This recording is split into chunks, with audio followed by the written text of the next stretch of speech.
So this is a video that I've been meaning to put out for the longest time, especially way closer to when I did the who is the worst servant in FGO, but that is obviously who is the best servant in FGO. And I'm going to save us a lot of time by narrowing it down to three units, because we really don't need to make this like an hour long going over every AoE and single target unit when we know it's going to be a support style unit that is going to hold that spot of the best unit in the game. Because let's say you have someone like Ibuki, considered to be the best arts AoE farmer, or even Melusine if you consider her to be better than Ibuki, whichever, they're still not really doing anything without, say, Castoria, right? They need those supports in order for them to shine. Or even someone like normal Artoria. She's a very, very strong buster AoE farmer, but without people like Koyenskaya or Oberon being around, they really can't do anything. But I'm even further cutting away some of the other servants by just completely cutting out all of the quick servants, because I don't want to give anybody any false hope. Now, I'm a huge proponent of quick. I think it's a fun meta to play.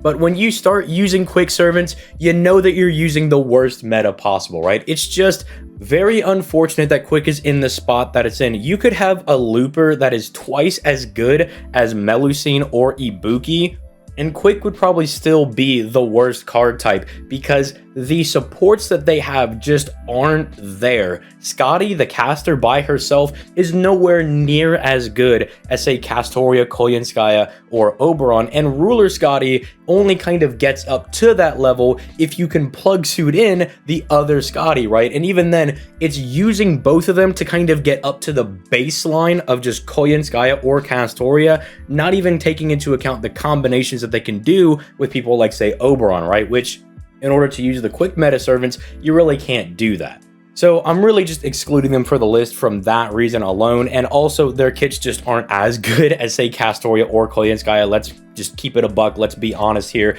They're just not up to par with the other supports in the game.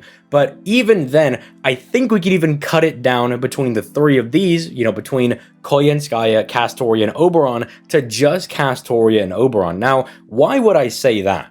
Why would I cut Koyenskaya down to like maybe 3 while the other two just seem similar enough, right? They can help you do farming, they can help you out in challenge quests, all that good stuff. Why is Koyenskaya being cut? Well, the reason is that Koyenskaya by herself as a unit is a bit restrictive. You either need to have very specific servants with specific batteries, or you need to have stuff like Kaleidoscope, or sometimes you still need a very specific servant and Kaleidoscope to even make them work. Whereas with arts units, it's generally very free. You can kind of use whoever you want with whatever CE you want, as long as they just can farm decently well, right? We're not saying that you're going to make, you know, Saber Nero like looping all these nodes all over the place, although I've gotten it done, but it's definitely not a very free-to-play friendly setup, and it's just kind of for giggles. But that general notion does kind of stand that if you want to use someone like Jason, you can make him loop. If you want to use Muramasa, you can use them. Do you want to use Vitra? You can use her. John Summer, go ahead. Bargus, who just came out over on the JP version, go ahead. You can use all of these servants, whereas Buster is a little bit more restrictive. Nowhere near as restrictive as Quick, because I feel like there's literally only 4 Quick servants that are able to farm. But for Buster, it's just the fact that Koyenskaya by herself is far more restrictive than, say, Castoria by herself, who can get anybody up to 100%, and as long as that looper is just decent enough, they should be fine to loop all over the place. This also allows them to use stuff like Black Grail, or even if you don't have that, you can use Heaven's Feel, which is also really strong. And I know I'm harping a lot on farming, it is like 95% of the game, but it also doesn't help that Koyenskaya has not a lot of applicability when it comes to challenging content. She's a bit better than Scotty in that she can help you just absolutely burst down a boss with her giving your Buster cards charge, bombing stars, giving you 2 good damage mods, battery and skill cooldown reduction, so that even when Koyenskaya is not doing something, at the very least maybe your DPS has gotten their skills back, so they're, you know, not just kind of sitting around waiting for their skills to return. But Castoria is almost unrivaled in how good she is in more difficult content. So the fact that we have that last, you know, 5 to 10% of the game that's more difficult content, Castoria's got that on lockdown, right? So I think she just performs a lot better when it comes to how free she is for farming, how good she is in a lot of those very weird janky setups, and the fact that you can use her for a lot of 90++ content as well, and the fact that you're free to use whatever CEs you want. I think that does make her a good deal better than Koyenskaya as individual units. But you may be saying, well, what about Oberon? Isn't he kind of the same as Koyenskaya in the fact that he's not really providing anything for the party? He gives you a lot of battery and a lot of damage, but why does he not get a free pass while Koyenskaya does? Or I guess that's the opposite way around. He gets a free pass, she doesn't. You know what I'm trying to say? And that is because Oberon introduces this idea of just doing so much damage that it doesn't even matter anymore. Plus, he provides more battery than Koyenskaya does with 70% per Oberon. Now, he does also suck away 20% at the very end of the turn if you use the 50% battery, but unless you're using someone like Artoria who's refunding their battery on their NP, it usually doesn't matter very much and allows you to do things like double Oberon setups where the damage gets absolutely ludicrous. And this even extends into challenge quests, where if Koyenskaya has the Scotty strategy of trying to take the enemy down within 3 turns while all the buffs are still up, it's like Oberon takes that to the umpteenth degree, because it's not, okay, maybe, you know, you have some bad cards or some bad setups and maybe it doesn't work out. The fact that he's giving you so much battery and he's giving you so much damage, you're probably going to bury the boss. Because even if they have some weird defensive gimmick or whatever have you, you're probably just going to push through it with so much raw damage that it doesn't really matter anymore. And then I think there's also the fact that the reason that I'm giving him more of a free pass is that Koyenskaya and Castoria, who are kind of competing with each other a little bit, and I think Castoria edges it out over Koyenskaya, the thing is, they both want Oberon on their team because of how good he is for both of them. For Castoria, Oberon is really good for those 90++ nodes where you might just need a stray little bit of 20% NP here or there because maybe you had to use your AoE NP against one enemy on, say, node 2, and you really just need a little bit of extra NP so you don't waste your main 50% battery. Oberon's really good for stuff like that, and because they can use Black Grail, Oberon is especially good in art setups because his third skill interacts with Black Grail, buffing the NP damage buff you get from that. So especially if you're someone that has, say, a max limit broken Black Grail, it gets even better. But even if you don't have Black Grail, it still works with Heaven's Feel, which you might have if you don't have Black Grail. And then Koyenskaya, I mean, it's also pretty infamous that she works really well with Oberon. In fact, that opened up a lot of different metas for her. It pretty much went from her just only being able to work with 50% battery units with a few different niche cases here and there, people like the Artorias that do refund their own NP and stuff like that, to then pretty much being able to work with any 70% battery unit. Like, it opened up her meta a lot more and let people like, say, Gilgamesh come in and you can use him for farming and stuff now. And because of the impact that he has on both of their metas and the fact that he pretty much plays similarly to Koyenskaya in more difficult content, and the fact that you can just do double Oberon into farming nodes and stuff normally anyway, I rate him a little bit higher than I do Koyenskaya. But the thing does come down to ultimately Castoria and Oberon and who is better between the two of them. And because I don't like dragging things out to be like 20 minutes or whatever, I will just tell you guys, spoiler alert, I rate Castoria just a little bit higher than Oberon. And I think where it starts to slowly edge out is that like 10 to 5% where it comes to more difficult content, boss fights, CQs, stuff along those lines. Because they can both be used in team comps, right, to get your guys to farm. You could do a double Oberon setup, you could do a double Castoria setup. Obviously, the Castoria setup I think is a little bit more free and loose because you can just kind of use whoever you want, as long as they're just a decent enough art servant, they've got decent enough NP. You know, think of like your Masashis, your Summer Kamas, Space Ishtars, Ibukis, Muramasas, John Summers, just these like decent enough farmers. But even then, you have people like Zenobia that are able to farm. And so your pool of servants that you're available to use is quite large, whereas Oberon, you might not have as much of a free pool of units to work with.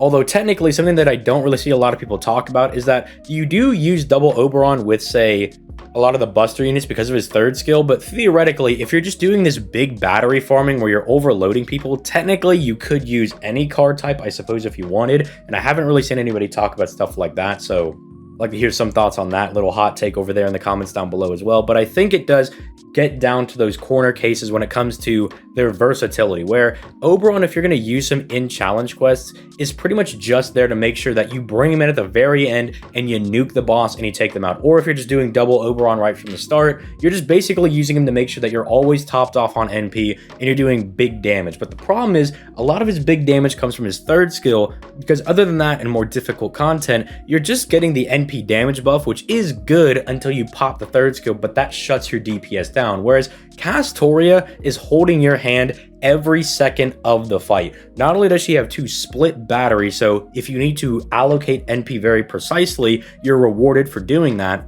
but she's also giving you stuff like NP gain. Both Castorias are getting 60% from each other popping their charisma so they can get to their NP faster, which is one of the best NPs in the game, giving you solemn defense, debuff cleanse, big attack. It's very, very strong. And then she also has targetable invincibility and a decent damage mod for more difficult content. Threat Against Humanity is not exactly the most widespread thing on the planet, right? It's not like everybody's got it, but a lot of the more difficult fights do have that. And because of this extra content outside of farming that Castoria thrives in, I mean, people bring her into team comps where she's not really even going to be doing anything, right? You can bring her into the Morgan stall comps where the arts buff is not something that Morgan's really going to be using. I mean, she's a buster servant, but you still bring Castoria because she interacts really well with like the overcharge that Morgan gives her, and then just giving everybody 30% and then 20% to one person in NP gain is really good. Plus, the targetable invincibility is very good in a pinch.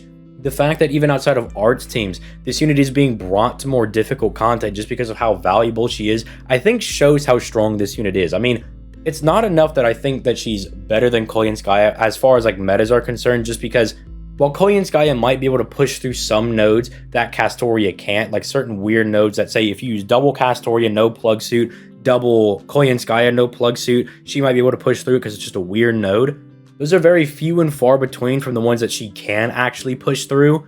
And the fact that her meta is so diverse, you could pretty much use whatever art servant you want. I mean, you could even use Caskill now after his buff over on JP. Just the arts, how it's set up, is set up in a way that it's so free to use basically whoever you want with whatever CE you want. And even then, like I was talking about those nodes that are weird that you might not even be able to push through, because she has the split batteries, you might actually just be able to push through it using something like a 50% starting charge CE, because I would know, because that's what I had to do over on JP. I would start off my farm with like a 50% starting charge CE, use like both of the NP gain skills and one of the charismas, and then kind of split the other charisma in my own personal battery on the DPS farming servant to get through the node if they weren't good enough, or the node was really weird and I need to split batteries off. The fact that she has all this versatility, I think just makes her the best unit in the game. But this is just my opinion on who I think is the best unit in FGO, although I did ask around. Not going to name any names, talk to some other content creators.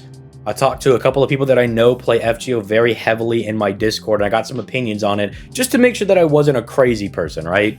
But I thought I'd go ahead and still make this video because I love having these discussions with you guys, and I do think that there potentially could be an argument made for Oberon because of how vital he is for 90++ content and how much the arts and buster metas do really like having him around. But I do also want to stress that they don't need him, right? Like Koyanskaya and Castoria really like Oberon, they're good buddies, but they don't need him to succeed, right? They can always replace him with somebody else, like even a waiver who is free, or they might not even need him for certain nodes. I mean, I know for me particularly, I don't usually use my Oberon very much because I'm trying to level up the Atlas Academy suit, and so I just use that to loop my last skill instead of plug suiting in an Oberon. Although granted, that is with a maximum broken K-scope, that's kind of, you know, first world problems over there, but you get what I'm saying. So let me know your thoughts in the comments down below. I'm going to love going through these on this video. Make sure you share it around. I want to get as many opinions on this as possible. But with all that being said, I'm going to go ahead and get out of here. Make sure you like and subscribe for that future daily FGO content. If there is another discussion video that you would like me to put out, please drop it in the comments down below, because I would love to do more videos just discussing things in FGO, because I think the game is very interesting and it's fun to talk about when, well, the game is in a very slow moment as it is right now. But let me know all that in the comments down below, and I'll catch you guys on the flippity floppity.